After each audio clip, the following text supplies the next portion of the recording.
Chapter 2. The Rabbit Family. In a quiet corner of the Nale Land, where the blue flowers of the tree swayed their petals as if in a dream, lived a family of rabbits like no other. It was a small family, but full of warmth, smiles and stories told in the evening by the light of the moon.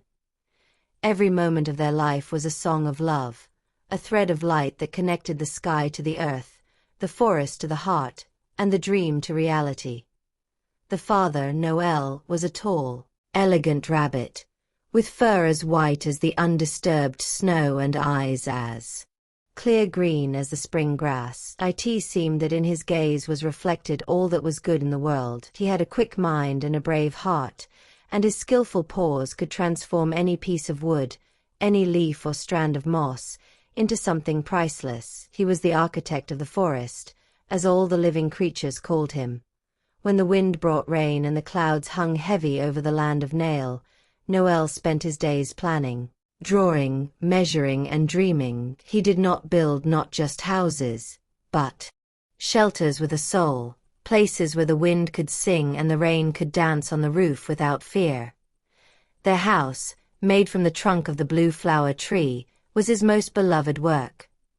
The wooden walls were woven with soft moss, and flowers had grown among the branches that kept the scent of the mornings. In every corner, Noel's care and love could be felt, a harmony between nature and dreams. Mother Luna was the heart of the house, a gentle little rabbit, with white fur like fluffy summer clouds and blue eyes like the sky above the tree. She was the silence that calmed the storms, the voice that brought peace, the smile that melted away anger. When Noel returned tired from the field, Luna would greet him with a smile and the warm smell of boiled lettuce and baked carrots.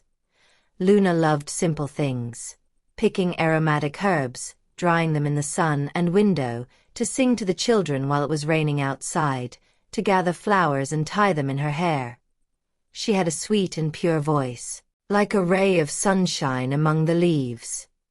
Every evening, when the light set over the forest, Luna sang a song to the children about the tree that listens to the wishes of the good. Their children, Nino and Nina, were two bundles of happiness.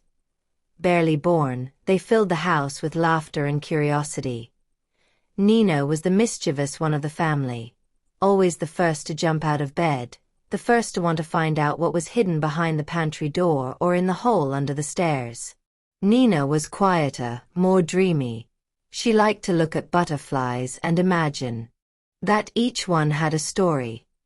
Many times, Nino would pull his sister by the ears saying, "Come on, Nina, let's see if there are fish in the river that can talk."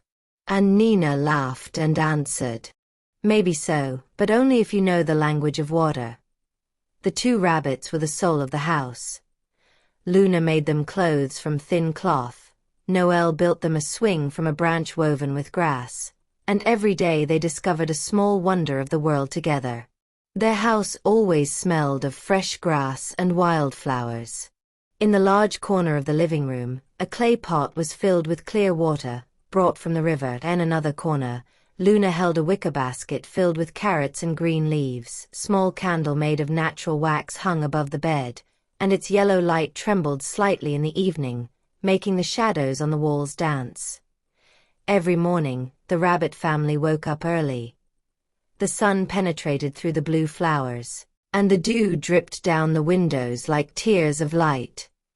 Luna prepared the little breakfast, a warm soup of herbs and tender leaves, while Noel checked the stairs, the door, and the window railing. Not out of fear, but out of concern. He wanted everything to be safe for their children. When breakfast was ready, everyone gathered at the table. Nino and Nina climbed onto the little chairs. Luna poured them almond milk in a bowl, and Noel brought a few slices of baked carrot from the pantry. "Dad," Nina asked one morning, "how did you build this house?" Noel smiled and answered, with gentle pride, "I gathered wood from the forest, moss from the rocks, and I asked the wind for help. He told me where to put the window, so that the sun would warm us in the morning, and where to hide it, so that the rain wouldn't get us wet." The chicks listened with wide eyes. For them, their father was a kind of magician of nature, a rabbit who spoke to the wind and understood the secrets of wood. Luna then told them stories about how she and Noel met. They had met when they both lived in the fields on the outskirts of the village, where the sweetest carrots grow.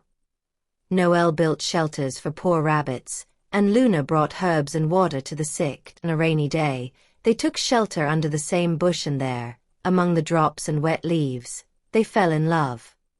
Since then, they swore to have their own home, where they would not be afraid of rain or hunger. That's how they arrived in the land of Nale, where they found the tree with blue flowers and knew that that was where they should raise their cubs. In the evening, after the sun had set over the forest, Noel would sometimes go out onto the large branch of the tree and look at the sky. The moon would sit next to him, and the cubs would sleep huddled together in that gentle silence. Only the crickets and the rustling of the leaves could be heard. "Moon," Noel said, "do you know what makes me the happiest?" "What, my dear?" she asked.